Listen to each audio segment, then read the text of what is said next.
I got to kick this thing off. Can I kick it off? 1, 2, 3, 4.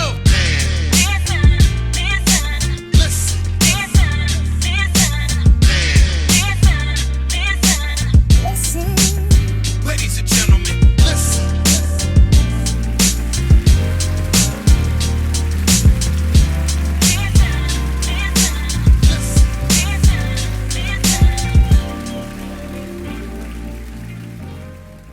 What's good, everybody? You are now listening to another episode of the Man Listen Show. But before we get started, let's hear a few words from our sponsors. DD's Daiquiris is your #1 supplier of premium daiquiri mixes. You will love the taste of our classic margarita and signature strawberry mixes. Follow us on Instagram and Facebook at DD's Daiquiris. DD is spelled DEEDEE. You can also find us at www.dd'sdaiquiris.com. DD's Daiquiris, giving good vibes to good people, one good drink at a time. Please buy the new book by Arika Nicole Moore, Diabolical Tales of Woe. Diabolical Tales of Woe is a thrilling collection of short horror stories that leave you in an excited trepidation to see what will happen next. Prepare to face one horrific encounter after the next in this captivating novel. You can find this book on Amazon in the Kindle and paperback version. That is Diabolical Tales of Woe by Arika Nicole Moore. Are you looking for a virtual assistant who can help you with your scheduling, travel, research, and expenses? Demi Virtual Solutions is the answer for you. Demi Virtual Solutions also provides mobile notary services. They will travel to take care of your needs. So if you are in the Dallas-Fort Worth area and need a virtual assistant or are looking for mobile notary services, contact them at 469-522-9005, and you can find them on their website at demivirtualsolutions.com. That's DEMI virtualsolutions.com. Are you in the state of Texas and looking for a knowledgeable loan advisor that will walk you through the process from application to closing? Well, then you need to contact Joe Byers at Trinity Oaks Mortgage. Trinity Oaks Mortgage offers FHA, VA, and conventional loans. They also have a first-time homebuyers program available. There is also down payment assistance available as well. Make sure you contact Joe Byers at Trinity Oaks Mortgage. You can reach Joe at 972-512-8990. More Grace Counseling and Mediation Services offers individual and relationship counseling as well as mediation services to the community. At More Grace, healthy partnerships are valuable and beneficial. Please visit the website www.moregracecounseling.com for more information about our approach to counseling. More Grace Counseling and Mediation Services, where we offer more grace and more healing. Conversate with Us Radio presents the Man Listen Show. We are the blackest radio show on the internet. We bring you our opinion on topics that affect the Black community in an effort to enlighten, enrich, and empower every brother and sister that falls under the sound of our voice. We operate on a no-hating frequency, so be prepared for us to keep it 100% real and 100% Black all the time. Please follow the show on social media, on Instagram, Twitter, and Facebook at Man Listen Show. And please subscribe to the show on YouTube. Give us a thumbs up and make sure you share the show and use the hashtag ManListen. Tell everybody about the blackest radio show on the internet. I'm your host, Mark B. Let's go ahead and bring in the crew. So did y'all see the news about Lil Nas X this week? I mean, I don't really follow the kid. I guess his song, he's known for his hit song, Old Town Road. And I think he had Billy Ray Cyrus on it. I think he came out with that song on his own. Right. It was a country. He was trying to get a country music award, and they wouldn't give it to him. Yeah. So they put Billy Ray Cyrus on it. You see how white folks do you. Yeah. You know what I mean? So you acting brand new. Yeah. Acting brand new, like you didn't have a maxi single. you showing your age talking about maxi singles. You know what I'm saying? It's like MP3s now. But now he came out with this video, and I just saw the still shots, and apparently it was him doing some sort of erotic dance on somebody who looked like the devil or whatever. And I personally refuse to give the song or the video a click, because I just don't play those games about the devil and Satan and all that type of stuff. Plus, I just didn't want to see him giving some lap dance to some man. That's just, nothing against if that's how you get down. Just right. I didn't feel like I wanted to see. Yeah. But it caused a lot of controversy because I guess he came out with this song, and some people said it was a pretty good song. I heard it from a lot of people that it's trash, though. But in conjunction to the song, he was coming out with some Nike shoes. So apparently he partnered with some business, and they bought a bunch of, was it Air Maxes? And glad you the sneakerhead. Is it a bunch of Air Max 97s? Air Max 97s, and they were basically customizing these shoes. And the thing that stood out was each shoe had like a touch of blood on it. In it or something, yeah, in the elbow sole or something. Yeah, in the bottom. Mm-hmm. Yeah, here she go. Yeah, we might as well start over from the top. She didn't came in. We just started. You good? Your locks grew fast. Hey, she gonna have to get it. Man, I know. I saw that. You see, they got a beard weave now. What? Yeah. No, I'm gonna have to check that one out. No, I need it. Fuck.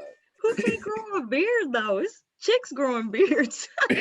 So a lot of men in my family can't. Hey, while you bullshitting, it wasn't until I was like 40 till my beard somehow connected, because I had little patches. It wasn't like I was like, my brother Kevin was like, just hold on, it'll come. And then when you lose it up top, it come down here. And then me and Lab got a homeboy named Shannon, and Shannon can't grow. He got that Anthony Hamilton type shit. And the Jay-Z. Hey, I came back home and I had a full beard. He was like, as soon as I saw you, I hated your fucking guts. He was like, how this motherfucker got a beard and I don't. Yeah, so a lot of being like on my dad's side can't. So like my son's 25 and it's just like smooth right here, and he just has like a little bit of a mustache. Yeah, sometimes you can't grow that beard, man. Mm-mm. You can't grow it. But anyway, we was talking about Lil Nas X and this video that he came out with, him twerking on the devil and all that. But yeah, I was saying I don't play those games. I wasn't really interested in watching it. And I kind of think he was trolling. I think he was really just trolling for attention. That's what I think. Because I think somebody had posted that Nike put out like a cease and desist because they didn't want their, because a lot of people were like, I can't believe Nike is co-signing on this. I'm going to boycott Nike. And Nike was like, whoa. We ain't got nothing to do with that. Yeah, it was from that aspect of it. That's what drew my attention, because I'm in this like little sneaker group, and people was talking about the cease and desist from Nike, and it got me thinking like, would they do that for? Because a lot of little groups or whatever do collabs amongst their business or amongst their people, and they just buy up a bunch of a certain Nike shoe and then they customize them. And I just was wondering if he would have any legal recourse to say, why you come after me, but you didn't come after these people, and these people who were making unauthorized shoes. Using his mama's discount. Yeah. Right.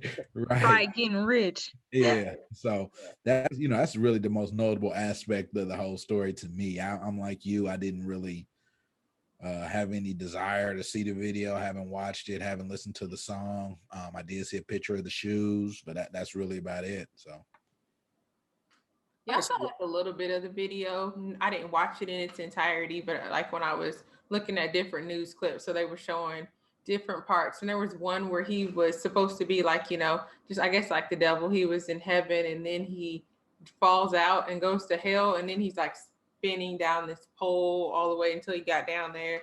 That's pretty much like the gist of it I saw. But so I think be like Lucifer, like the fallen angel. Yeah. And so what I think it was, which I think is what is probably like all these people putting him up to it, Hollywood or record labels or whatever. Like, I think he was just basically trying to say like he was not making excuses for him, because I don't play like that either. but like basically saying like those type of people don't accept him for who he is because he's a homosexual, and he just clearly went about it the wrong way.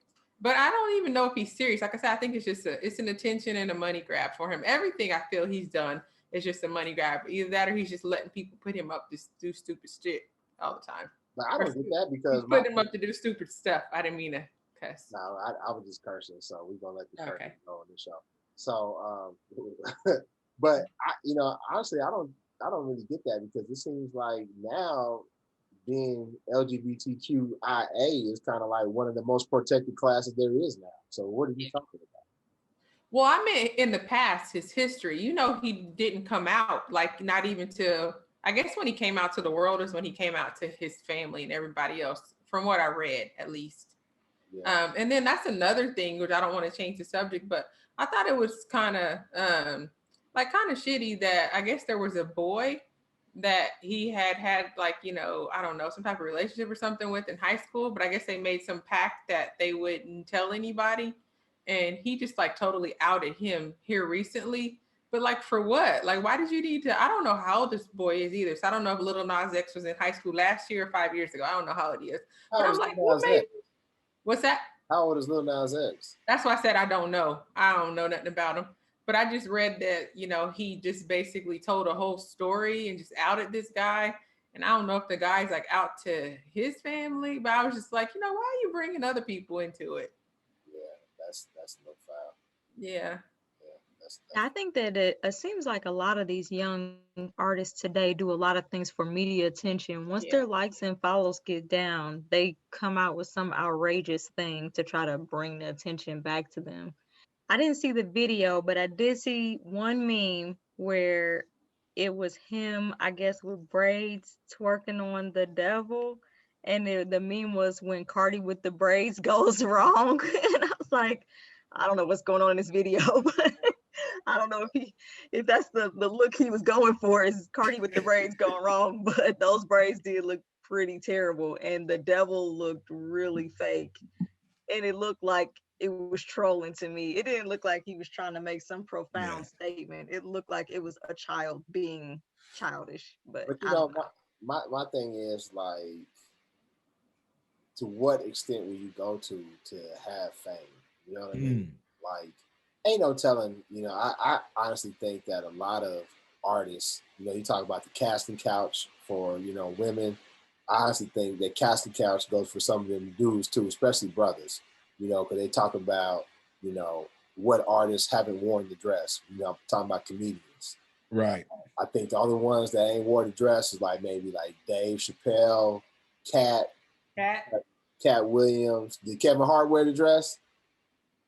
I don't know. I don't think so. I'm trying. I mean, I don't know. Did Steve Harvey? I don't know. I have no clue. Yeah, but I'm talking about cats that like made it big, like cats who. I mean, I guess for Cat Williams is big to me, but I guess he's not on like Eddie Murphy, Martin. Steve Harvey. I mean, Steve ain't on. But Steve, I don't consider Steve on their level for a comedy though. Comedian, for a comedian, but I'm talking about in overall money, wealth. Right. But Steve didn't make it into the movies. And, when you're talking about wearing the dress, that's more on the Hollywood type. Steve didn't really break into Hollywood. He was Derek Jackson before Derek Jackson, apparently.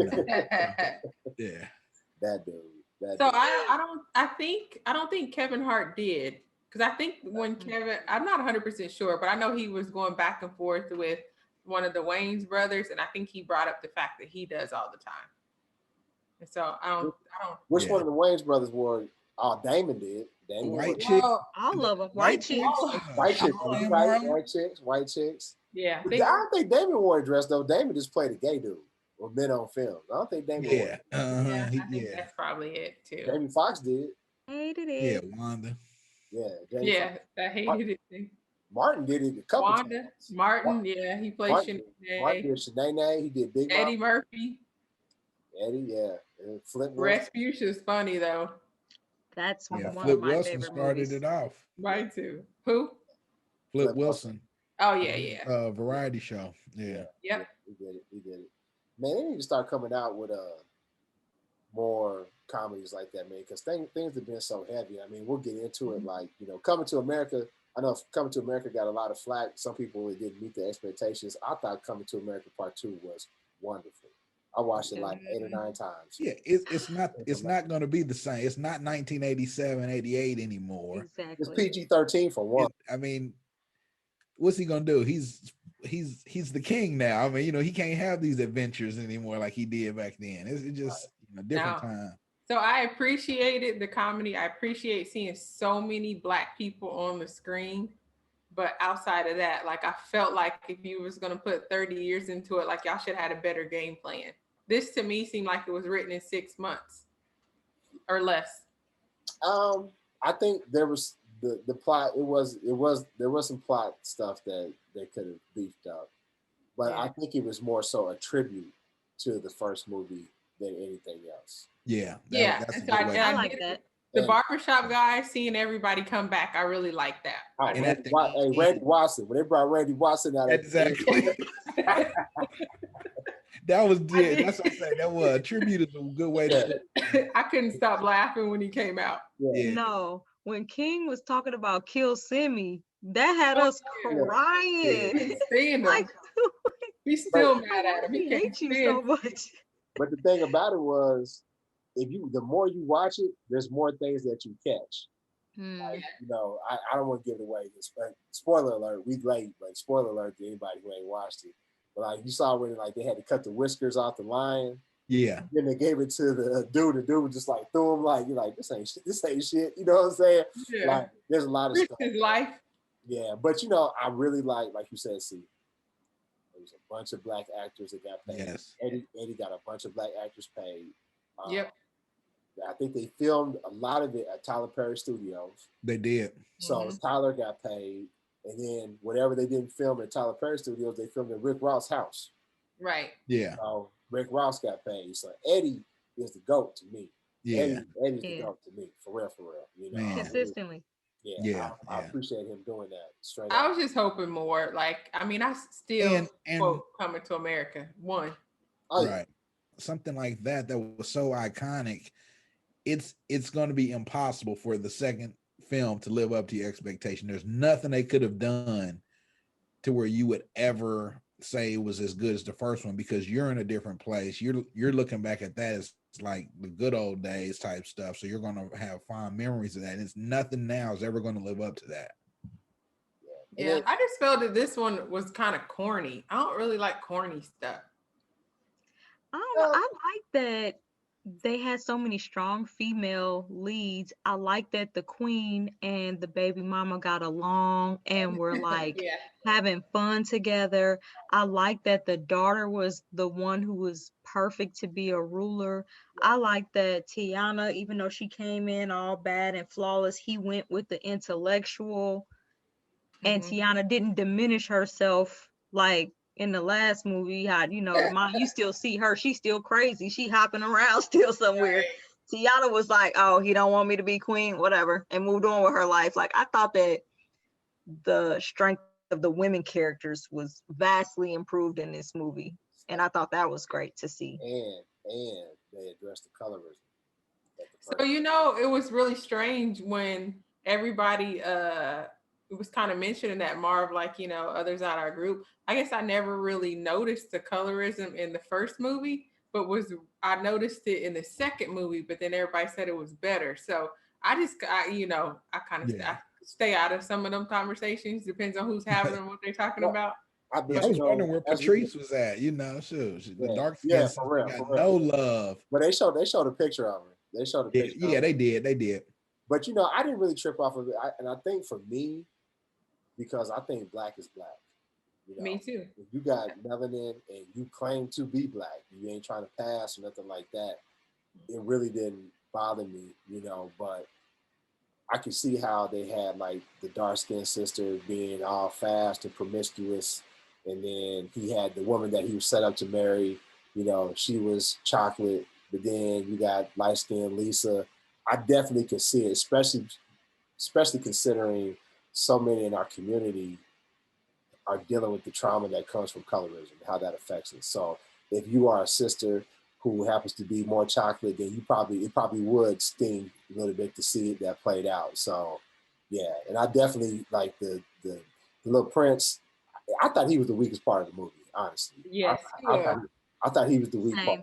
But I didn't like him at all, really. But the woman that he decided to marry, Chocolate, beautiful sister, his the princess who was supposed to be taking over the rule, she was very beautiful. I mean, they all were very beautiful. she's real beautiful. Yeah. And while you playing, what's her name? Leslie Jones. Yeah. And she got off in that movie. Well, see, that's why I noticed it. I felt like that's why I noticed it this movie, and I was a lot younger then too, the first movie. But I felt like they took the Chocolate sister and just made her so like ghetto and hood. And I know Leslie loves playing those characters. I really wish she would step out of it before she gets herself like, stuck in a box. But I just felt like I don't know. That's the part I didn't like. But she killed it though. Like she like I'm not an SNL. I'm not an SNL person. I don't really watch SNL, so I know that she was on there. But that was really my first time seeing her work. Honestly, it really was. Oh, okay. And she was hilarious. Like when she was talking about like somebody tell me why these mashed potatoes is black. I was like, yeah. Or she said, uppity bitch say what? Right. That was hilarious. Tracy Morgan was funny too. I didn't realize he was that funny. Who? Tracy Morgan. What? Brother man, when he I don't think he on is Martin? that funny. Hustle Man. Yeah, but I think that's why I hate Martin. And but so, I didn't like his TV show. That what is it? That one where he was like an ex-con or something, and his wife was married to the wife. Never watched. Yeah. I didn't watch that either. So. The OG. Yeah, that I didn't like that. Last OG or something. I don't know. But it's good that we have that outlet. I think we need more because there's so much heavy stuff that's going on. Like right now, the Derek Chauvin trial. It just started, and I'll be honest with y'all. I really have not been following it because I really have to protect my peace. Yes, glad you said that. You remember when this first happened, when we talking about it on the show, like we really had to prep ourselves as a crew to talk about it because it was just so terrible to watch, so hard to watch, and the few things that I read about the trial, because I would kind of skim CNN just to kind of see like the bylines, the headlines, or whatever, and they were talking about how the witnesses were breaking down this, going back over the story, and I know that I'm not in a place right now where I can handle that type of energy. So, maybe we're doing a disservice, as a show that talks about things that affect the Black community, but I think it's important to let people know there's no shame in protecting your peace and not rehashing that or reliving that if you don't feel that you can do it. Yeah, it was. I'm like you. I haven't watched it. I read recaps, and I did listen to one girl.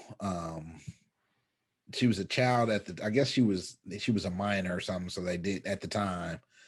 And so they didn't show her face, but it was on one of the news programs. And you talk about the trauma, she said every day since then, sometimes she wakes up thinking, I should have done more, or I could have done more to physically intervene. And, at the same token, if she had done that, then she wouldn't have been there to tell her story because they would have did something to her too, and that's the dilemma. That's the trauma that you deal with every day, little things like that the larger population of society doesn't even think about, just saying, man, I could have done more. You might have done everything that you could have, but because of the way that man was treated, she said she wakes up at night and she's had nightmares and trauma because she just feels like she could have done more. Yeah, it's tough, man. I saw they had like an MMA fighter and they're talking. I don't know if he was a witness or if he came in to talk as an expert witness or what. Like I said, I really just haven't delved deep into it because I know right now I can't handle it. So I don't know. See if Rika, have y'all been watching it or what? I haven't, but I have been keeping track via my husband. So he's been keeping like a close eye on it and talking about it in our pod. And so he's like, the consensus is that the prosecution is doing a great job. And then Sean King posted that it's unprecedented that, and I hate to post Sean King right now, quote him right now with all his controversy he got going on, but either way, unprecedented. Martin Luther Cream be coming with it. Right. Don't do that. Malcolm Don't, X. don't. Yeah. So if y'all don't leave that man alone, he does a lot of good. Listen, I'm not going to be for or against, and I can't say what good he's done. He's had a lot to say, but I don't like the response he gave to the mother. What was that? Tamir Rice's mother. So I'm definitely not going to be big on advocating him. She called she out said that activists like Tamika Mallory, Sean King, a lot of Black Lives Matter, Benjamin Crump, because she said Roland Martin too, didn't she? I don't know if she called out Roland or not. Okay. She may have. But basically she said, y'all are profiting off the deaths of our family members, using it to build your own popularity, build your fame, and nothing really is happening.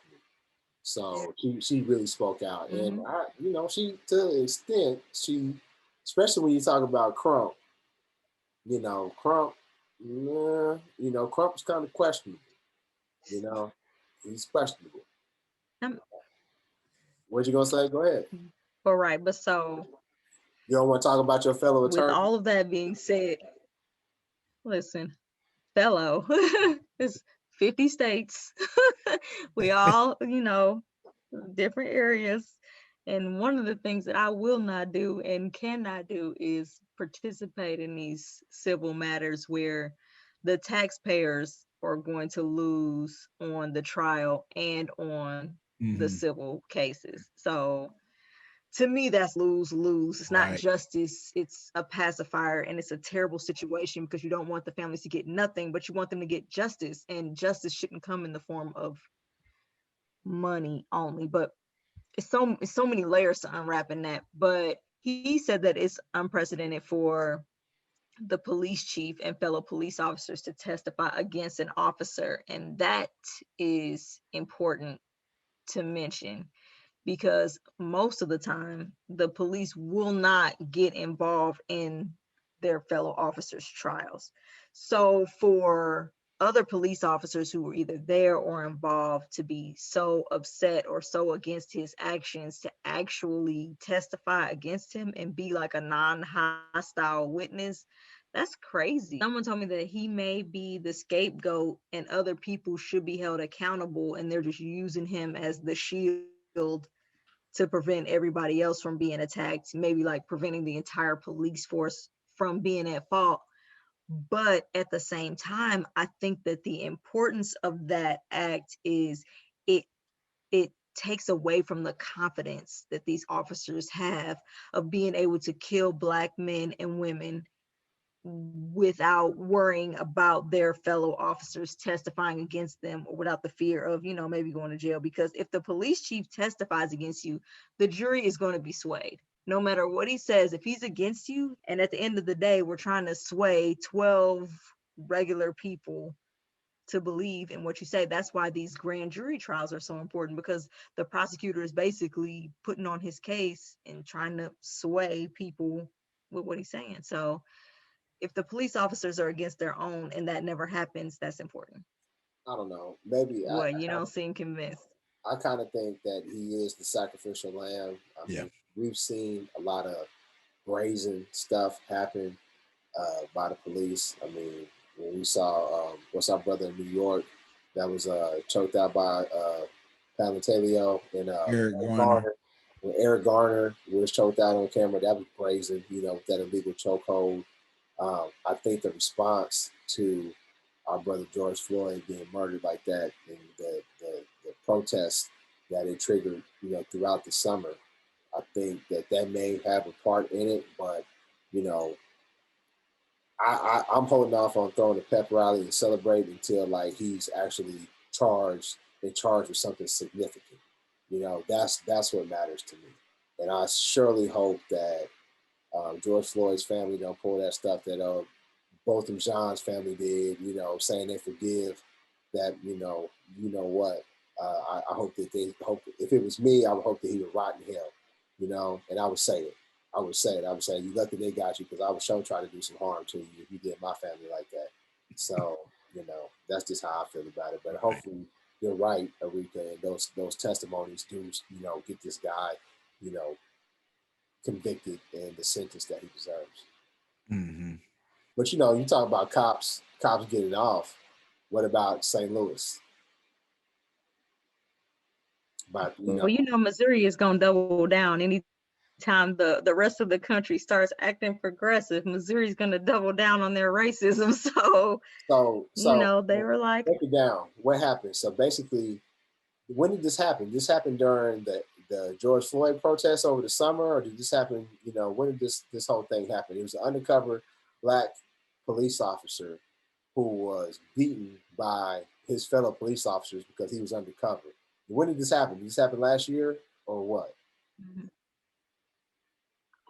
I believe this happened last year. I don't want to be misquoted, but the police officers are on record stating that when they got onto their shift or whatever, that they had a plan to beat up protesters. So their whole agenda for that night was to find protesters to assault. And those text messages between the officers was a part of the trial. They found a black man in the crowd of protesters, assaulted him. Come to find out, he was an undercover police officer there to investigate, you know, potential provocateurs or whatever. And they got off. But I'm not even sure what crazy world of misjustice that they base that defense on. But for a police officer to not be protected by that All Lives Matter, Blue Lives Matter shield that the country pretends to stand behind because we have to protect our officers. It just reminds us that that's all just a front for racism, because when it comes down to protecting black men who are police officers, they still don't care. So, but you know, like I said, Missouri likes to double down on racism. I think one of the cops pled guilty, and the other one tried to say that he wasn't there, and two pled guilty. See, two pled guilty, and then one tried to say he wasn't there, and you know, there's no way that you can identify me, and then the other one got off or whatever. But you know, see you, lad. What was your thoughts about it? Because I think I got a different take than y'all do. I'll start.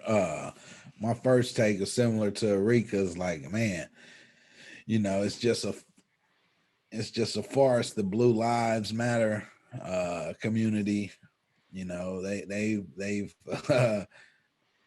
I'm not even gonna say they've gotten it ingrained. They're talking loud about it, but they know they don't really believe that. You know, that's not really what matters to them. But beyond that, and I just want to, I think Eric, I think it was a 27. I think it happened. I had read the police had killed a black man and after Michael Brown in St. Louis area, and it was like 2017 or something. That's when the protests were happening. I don't know what the Yeah, guy's I think you're right. Yeah, you think you're right. You're right.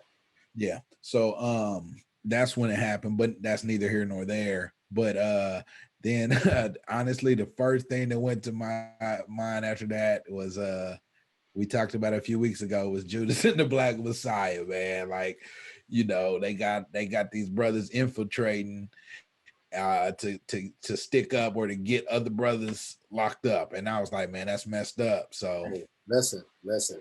You led right into what I was gonna say. See, I'm jumping in before you. But when everybody was talking about, oh, well, if a black cop can't even get justice, then what? I was like, hey, look, that was the ancestors doing what they do. Hey, brother, man, he was there to investigate protesters, and who knows that he wasn't an agent provocateur himself. And he was right. beat up by the police. I got 4 words for you: hold your own nuts. I'm glad. I shouldn't say I'm glad, but I ain't shedding no tears that you ain't getting no justice, because you shouldn't have been playing them away games with the other team anyway, investigating us. You should have been with us. So I ain't sad for him at all. Hold your own nuts, homeboy. yes. I don't know why that's so funny to me, but So yeah. So I'm not gonna say I'm glad he got beat up because I really feel like more Black people should infiltrate the law enforcement system from the inside. Like we need more Black cops so that we can start to patrol our own neighborhood. So I'm not gonna say that I'm glad that he got beat up, but I'm also not like Blue Lives Matter person. Of course, we know that's bullshit. Like that was just really there's no such thing as a Blue Lives Matter. They really were just anti-Black Lives Matter, and they got called out on the All Lives Matter, so they had to switch it and say that they were for a cause. That's the only reason that came out with that. But I was thinking, I'm not so sure that, and I don't know, like, what precincts were there in St. Louis and what part of the town, but I think that somebody probably knew who he was. Like after he got beat up, then one cop happens to go, oh, I recognize him. Let me pull him out. So no one else recognized him. Like you get beat up by all these people and they see you and no one knew who he was. Like I just don't believe it. I feel like it was probably a lot of it might have been intentional. Maybe not by all four of them, but I believe that somebody would have known he was there and who he was and what he had on. Like I just don't think that when they have these cops go undercover to go into these protests and rally that they're not telling anybody else to look out for them. Like they're not wearing a certain thing. Like, I mean, just something. There's some way to protect them. So he got separated from his partner. That was the piece. He got separated from his partner who was out there. And let me clarify. I don't believe I don't say that I'm glad he got beat up because he very well could have been a protester that those cops could have beat up, right? And I don't think that's right. And I think even though what you say may be right, see, maybe there was like a vendetta they had against him, possibly. But to them, they were just beating up a Black man. But just like I don't believe it's right that Asian people are being accosted and assaulted, I don't believe this cop being beat up and accosted and assaulted is right. I ain't shedding no tears. Hold your own nuts because you don't care about us. And he wasn't caring about us. He was on their side. Yeah. He was on their side. Is that debatable? No, it's not. He was on their side. I think he says he was there taking pictures and recording stuff. Right. You know what I'm saying? So some old Bill O'Neill type of. So no, I ain't feeling sorry for you, homeboy. Next story, in my personal opinion. especially because when you think about it, so especially in St. Louis, so many prominent protesters were killed under suspicious circumstances. Right. So you have no idea what that information that he was gathering was being used for, because especially for like people like Darren Seals, who was one of the first people to start calling out the Black Lives Matter crew and really started like igniting that spark around St. Louis after the Mike Brown and touching people, and then he died in those suspicious circumstances.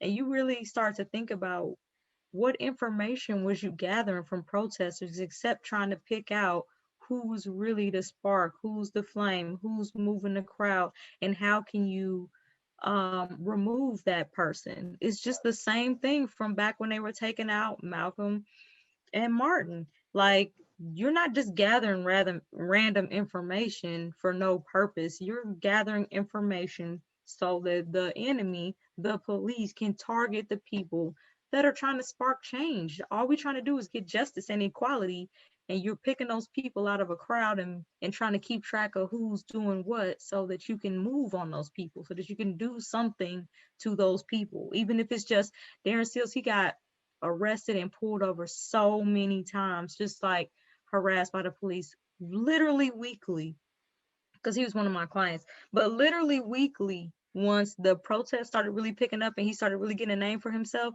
So they had a record and a notes in their system about him and who he was, and all of that came from people like that officer standing out in the crowd taking notes and bringing that information back. So he could very well be responsible for, I'm not going to go so far as to say responsible for, tragedy, but he definitely could be responsible for dismantling certain aspects of the movement. So I'm not going to say I'm glad he got beat up, but like Marv said, I'm not shedding any tears for anybody, really. I don't know if I might have to start using that hold your own nuts. That was a good one, wasn't it? Yeah, I like that. I got it from him. I be using it too. Let me be clear. I got it from Tariq Nasheed. You know what I'm saying? It's an old school term, hold your own nuts, but I got it in terms of applying it to situations like this from Tariq Nasheed. You talk about Darren Seals. Darren Seals was calling out those corporate protesters like your boy D-Ray McKesson, calling him out, you know what I'm saying, hey man, look, you, and it came to the light that D-Ray McKesson had like an agent number. You know what I'm saying? You don't see D-Ray no more. Like D-Ray would be like, oh, I'm arrested, and he'd have his little blue coat on. To your point, see, they plant people, right? And they'll say, okay, well, wear a baseball cap with white lettering or something like that so we can recognize you. They do things like that. D-Ray used to have his little blue vest on all the time, you know, so they could recognize him, in my personal opinion. You know, they took out a lot of those grassroots protesters in St. Louis. There was an iconic picture where the police shot tear gas and the brother was holding a bag of red hot Ripley's and the tear gas was about to get on the children. He picked up the canister and he threw it back. It's an iconic picture. And they killed him. They took him out. So yeah, no, I don't feel sorry. And Rika made it much more succinct than I did. You don't know what what that led to, because you let Bill O'Neill say it. Bill O'Neill said I did good. Yeah. Well, I was with him when they was doing the free breakfast program. I was with him when they was helping people in the community. Mm-hmm. But he also gave him the floor plan of the house to help him kill Chairman Fred. So now I don't feel sorry for this dude. I don't feel sorry for him at all. And you know, karma, ancestors. Yeah, it's karma, but that also it leads to something else, in that at what point though do you say, like, you know, there's probably a lot of people in certain, not just that business or that line of work, but lines of work where it's profitable, but it's, you know, harming your community, you know, and there has to be some kind of personal conviction or code of ethics or something like that that you live by, that say, you know what, this is a little too far for me. I can't do that, you know, or I'm not going to, you know, and it's tough, because I mean, if you're trying to, literally, if you're out here, you're trying to feed your family, and you're like, okay, let me just take one more step over this way, you know, and then you say, okay, well, let me get one more step, and before you know it, you're a habitual line stepper, right? You're way over the line, and you didn't intend for it to even go there. But I think that, you know, that's just something that Black people in particular have to deal with. You know, I think, unfortunately, and I think this is a problem that goes back to Africa. You know, with our people, man, we don't adhere to a code. We're way too forgiving, and we're way too trusting, and it always leads to our downfall. It always leads to our detriment, and we always have people willing to give the benefit of the doubt and not adhere to a code. We just don't. And, you know, you would never see another race, another community do some of the things that our people will do. And I think it's sad. And I think that, you know, I don't know if there was ever a situation where we could really spark real change. There's always somebody who always gets in the way. There's always somebody that has to offer that distraction conversation. Well, okay, we're talking about reparations. Well, who can get reparations? Can my grandma who did this get reparations? Like, Negro, like, you know what I'm saying? Listen, let us get this done. You know what I mean? That we can figure all that out. And, you know, sometimes I get hopeless because I don't know if we're ever going to get the progress that we need. I feel you. Like, we can't even get Black people to agree on Joe Biden forgiving student loans. Something that he promised. He up here talking about, I'm going to forgive it. He enacting, you know, policies and stuff that were already put into place. Nah, dude, you said you was going to forgive our student loans. Day one. You know what I'm saying? Did he say day one? I don't want to be misquoted. You said day one, right? Because I don't know if it was him that said it or if it was AOC or whatever. But whatever he said, I'm forgive. First, they all ride together. Somebody got to do it. I'm forgiving student loans. Then it was like, I'm gonna forgive 10,000 or I'm forgive 20,000 or whatever. Whatever it is, you ain't done it yet. You ain't done it yet. And, you know, and we got Negroes talking about, well, why do we have to forgive student loans? You took the loans, right? You know, like how much of that was predatory though? Right. Like, come on, bro. Not only why do we need $15 minimum wage? Do you think that these companies are really going to pay people? Like, I wonder if people really think. Stop getting in the way. How good can you live off $15 an hour? Right. think it's a lot. I heard somebody put it the best I've ever heard it is, the people that don't want the $15 minimum wage, or the people that are against people being on welfare and everything like that. But not having a $15 minimum wage is essentially corporate welfare, because we're subsidizing these companies, because we're having to pay their workers to make them have a living wage, and that's coming from everybody else. So that's basically a corporate welfare. So if you're paying your people $7 an hour, that's not enough. So they get assistance from the government. So essentially, we're helping these people that are only paying their people $7 an hour, helping them stay afloat. Why would you want to own a business but not want to pay your workers a living wage? I never understood that. Never understood that. But still have golden parachutes Yeah. for the CEO. But then, so like going back to what you said about the student loans, when we found out that students who went to Mizzou were supposed to be, if you lived in Missouri, you're supposed to be going for free. Do you think they gave us our money back? No. You think they paid off our loans for the 4 years that we had loans that we weren't supposed to? No, they're like, I'll give you $750 a year. Yeah. You charge me $12,000 a year and you're offering me $750 if I come give you more money. What kind of settlement is that? Like, those should be criminal charges. You charged me for a free service that I was supposed to be receiving, and if it wasn't for that lawsuit, we would have never known. And then the only way I get any kind of recompense is by giving you more of my money. Like, that's crazy. That's definitely predatory. And guess what? I was a black student at Mizzou, but guess what? I don't qualify, except for maybe a year, because I was a Kansas resident going to Mizzou. So I could very well be like these Negroes would be like, well, I don't get money. I went to Mizzou too. Guess what? I ain't gonna do it. Get y'all money. Get y'all money. And that's how we're supposed to be. That's how we're supposed to be. Because I can't get paid, I'm gonna hate on y'all.